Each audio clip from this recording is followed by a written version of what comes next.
heavily modified Mercedes 770K is speeding towards the Reich Chancellery.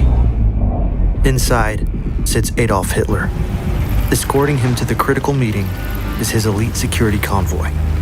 But what they don't realize is that straight ahead is a deadly trap. A woman is hiding a weapon in her stroller. Nearby, a sniper lies concealed in the bushes. However, this is not the only attack that's waiting. Along the route, a man waits beneath a bridge with a Molotov. Further on, a bomb sits buried beneath the road. And finally, a heavy machine gun used against low-flying planes is hidden within a delivery van. During the war, Hitler's car was never actually tested. So we used 3D animation to rebuild the most advanced car of its time and put it against 4 scenarios to find out what Hitler could have survived. Less than 400 feet ahead, the first attack is already in position. At the front of the 9-car convoy, 2 BMW R75 motorcycles clear the road. Their sidecars carry machine guns and radios to alert the convoy behind about anything suspicious. Hitler's Mercedes rides in the center, stretching over 19.6 feet long, 6.9 feet wide, and 6.2 feet tall. Under the hood is a 7.7-liter inline 8-cylinder engine, capable of producing 230 horsepower, twice that of a normal car. But all of that power is weighed down by 10,500 pounds of steel, armor, and glass to protect Hitler against any possible threat. Or at least, that is what the Nazis think. The front security passes. The woman pulls out metal caltrop spikes and hurls them into the road. Hitler's driver can't swerve fast enough. The sniper waits for the Mercedes to stop, but it does the complete opposite. Despite looking ordinary, these tires have been designed for situations far worse. Mounted on 19-inch armored steel wheels, inside, each tire is divided into 20 individual subchambers, sealed off from each other with reinforced rubber walls. When punctured, rather than the whole tire, only a few individual chambers are affected and deflate. The remaining chambers stay intact and continue to carry the full weight of the car. The Mercedes continues as if nothing has happened. But the element of surprise is lost. Hitler knows he's in danger, and 3 more traps stand in the way before reaching the Reich Chancellery. Just 500 feet ahead stands a bridge, creating a strategically vulnerable choke point. A resistance fighter waits in the shadows, watching the road. Hitler's convoy will be here any second. The man tightens his grip on the Molotov. This throw has to be perfect. Due to the car weighing the equivalent of an elephant, Mercedes built a special steel chassis using reinforced oval side beams joined by 6 cross members. In the trunk sits a spare wheel. At 220 pounds of weight, it's too heavy to lift by hand, so a custom-built lifting mechanism has been installed. The car is finished in gloss black, a statement of power, dominance, and the absolute authority of Hitler and the Nazi Party. Inside the cabin, the detailing is even more impressive. A built-in radio and speakers keep the driver in direct contact with the escort vehicles. The interior is lined with custom-made leather upholstery and polished wood veneer. It looks like the cabin of a luxury yacht, not a military vehicle. A windshield heater and cabin air heater maintain visibility and comfort, even in freezing conditions. Within arm's reach, in hidden compartments sit 3 MP40 machine pistols, loaded and ready if the car is forced to stop. The Mercedes gets into range. The man hurls the Molotov at the car.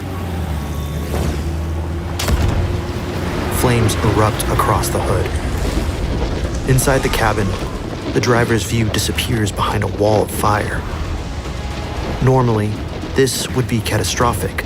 Flames would pass through gaps in the bonnet, reaching the engine bay, causing the car to ignite and shut down. But Hitler's Mercedes does something completely unexpected. Beneath the hood, Components are built from steel, making them highly fire-resistant. Sodium-cooled exhaust valves protect the engine against extreme heat, and the large bay creates buffer zones so fire can't easily spread between parts. So, as the flames from the Molotov burn across the hood, they have nothing to feed on. The Mercedes keeps running. A direct attack on the fuel tank is even harder. Hitler's Mercedes only achieves around 4 to 6 miles per gallon, so it carries a massive 51-gallon fuel tank, providing between 200 and 300 miles of range. To prevent leaks, Mercedes borrowed technology from German military aircraft. The tank is surrounded by armor plating and is lined with 10mm self-sealing rubber. If a bullet or fragment punctures the tank, the fuel reacts with the treated rubber. The lining swells, and the hole seals itself. The tank can handle the vibration, temperature swings, and high-pressure fuel loads of a fighter plane at altitude. In a normal car, those conditions never come close to being met. But that's the point. The components are overbuilt by a factor of 10.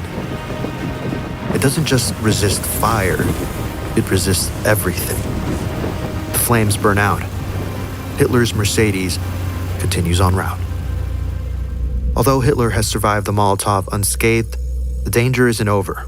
The next obstacle is far more deadly. But while physical protection is good, it doesn't protect you from online threats. In the US alone, 8 out of 10 people had their private information exposed last year. This includes social security numbers, financial records, and home addresses. Criminals can use these details to open new credit cards and take out massive loans in your name, or carry out a variety of other attacks while you face all the consequences. The worst thing is that your information stays out there, ready for any bad actor to exploit again. Removing it yourself takes hundreds of hours, and the data keeps coming back. But Incogni changes that. They contact these brokers, get your data removed, and repeat the process every time it resurfaces. Instead of hundreds of hours, all it takes is 60 seconds to set up. Go to incogni.com/atrium or follow the link below and use code ATRIUM to get 60% off an annual plan. The driver slams the car into gear and accelerates. Unlike most cars of this era that have 3 gears, this car has a 5-speed manual transmission. The extra ratios give the driver precise control at both low and high speeds. The Mercedes uses a Roots-type supercharger designed by Ferdinand Porsche. Most cars use 1 spark plug per cylinder to ignite the engine's combustion system, but the 770K has 2. If one fails, the other keeps firing, allowing the combustion process to continue so the car can escape from any danger. But what Hitler doesn't realize is that less than 1.5 miles away is the car's greatest test yet. The resistance has a high-ranking insider who was provided intel of Hitler's route, allowing them to place the explosive in the center of the road, exactly where Hitler's car will pass. Above, a crowd is gathering. People have heard they may catch a glimpse of the mighty Führer. Because of Hitler's obsession with public ceremony, many versions of the Mercedes 770K were created. One version was the convertible, a propaganda tool designed so the crowd can see him. The Mercedes is physically larger than almost any civilian vehicle on the road. It dwarfs the crowd to intimidate and signal power. Hitler's passenger side seat retracts back, revealing a little podium. The floor has been raised by 5 inches. Counting the height of the car and the raised floor, it boosts Hitler's standing height of 5'8" to 7'10" above the ground, a symbol of untouchability. But while this makes him visible to the public, it also makes him a target. With the top down, Hitler is completely exposed from the chest up. A single well-placed shot could end everything. Before the war, Hitler was less concerned. The threat to his life seemed distant. However, everything has changed now. The landmine capable of disabling military tanks is less than half a mile away. Further along, the heavy machine gun used against low-flying planes is positioned 1.8 miles away. The resistance is confident that Hitler will not survive this final stretch. The convoy pushes deeper into the city. Two nearly identical cars flank Hitler's Mercedes, one on each side. From the outside, they look the same. The goal is to protect the main car from the sides and confuse any attacker about which car carries Hitler. Inside are the Führerbegleitkommando, Hitler's hand-picked elite SS bodyguards. The Führerbegleitkommando started as just 8 men in 1932, assigned to provide around-the-clock protection. By now, it has grown into a full security operation, spanning every vehicle in the convoy. Further back, a third car carries Hitler's assistant and his personal physician, Dr. Theo Morell. He travels everywhere with Hitler. If the Führer is injured, he's the one that treats him within minutes. At the very rear of the convoy, motorcycle outriders watch for threats and block any unofficial vehicle from approaching or entering the convoy. But right now, the biggest threat isn't behind, it's beneath. Under the road, the pressure-activated landmine is 560 feet away. The Mercedes' trajectory is positioned in the middle of the road, exactly as the resistance predicted. The gathering crowd waves their flags, completely unaware of what is about to unfold. The convoy enters the busy street. Ahead, the mine is pressure-activated, calibrated to trigger when the weight of the Mercedes passes over it. It's waiting for Hitler. 6, 5, 4, 3, 2. The driver changes direction. The entire convoy follows. Audience members stand in confusion. This isn't the first time this has happened, and it won't be the last. To remove any sense of predictability, confirmed routes are changed at the last possible moment, stopping even high-ranking Nazis from knowing Hitler's route. Decoy schedules are leaked to mislead potential attackers, and drivers are trained to change course on instinct if anything feels wrong. But what if the car had driven over the mine? The underside of the Mercedes 770K is reinforced with an 11mm steel plate that runs the full length of the floor. The plates are treated with manganese, a material that hardens steel and increases its resistance to impact. When an explosion detonates beneath the car, the blast pushes upward. The steel plate absorbs that force and spreads it across the entire base of the car, rather than letting it punch through at a single point. Against a standard grenade or anti-personnel mine, the cabin holds. The passengers walk away unscathed. But it's not invincible. Anti-tank mines would tear through nearly anything. 3 traps have failed, and Hitler is still on schedule for his critical meeting. But the final one is different. There's no avoiding it, no route change that can help, and it's aimed directly at the one weakness Hitler's car still has.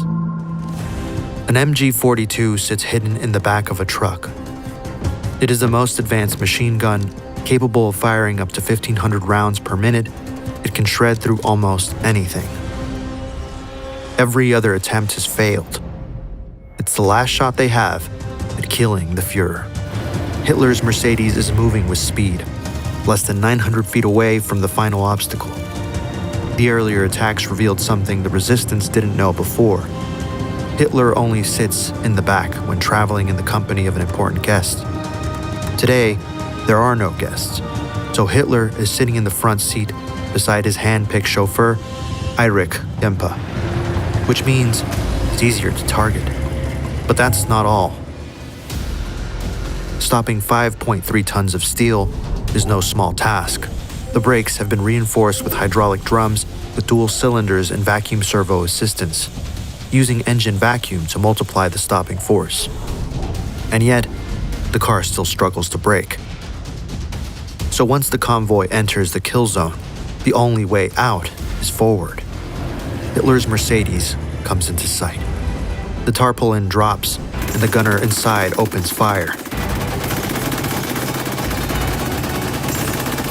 The Führer ducks as bullets smash into the Mercedes-Benz. Hitler's driver slams on the accelerator. Bullets strike the armor, ricocheting off the steel.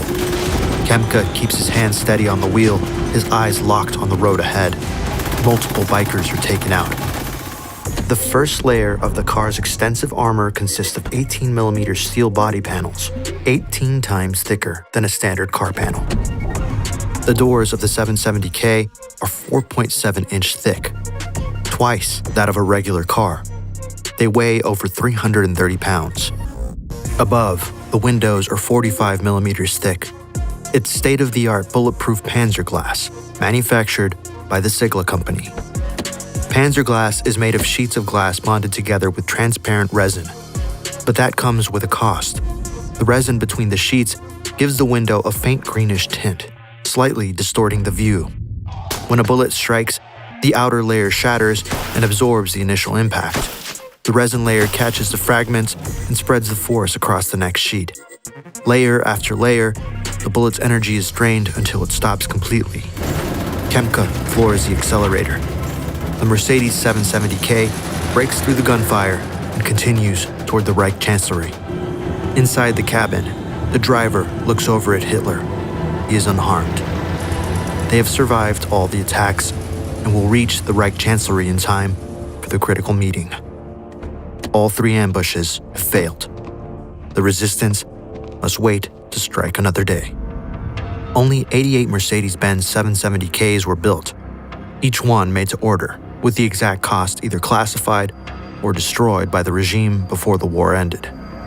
No 2 cars were exactly alike. Every vehicle was hand-assembled at the Mercedes Sindelfingen plant by a dedicated team working separately from the normal production line. Hitler's requirements were the most demanding. A team of 56 men worked on his car, with Hitler personally inspecting the process to ensure the armor and workmanship met his standards. But the true legacy of the Mercedes 770K lies beyond who commissioned it. It lies in the engineering, meticulous design, and extraordinary craftsmanship. We spent over 300 hours researching and modeling this video. Let us know in the comments what you'd like for us to break down next.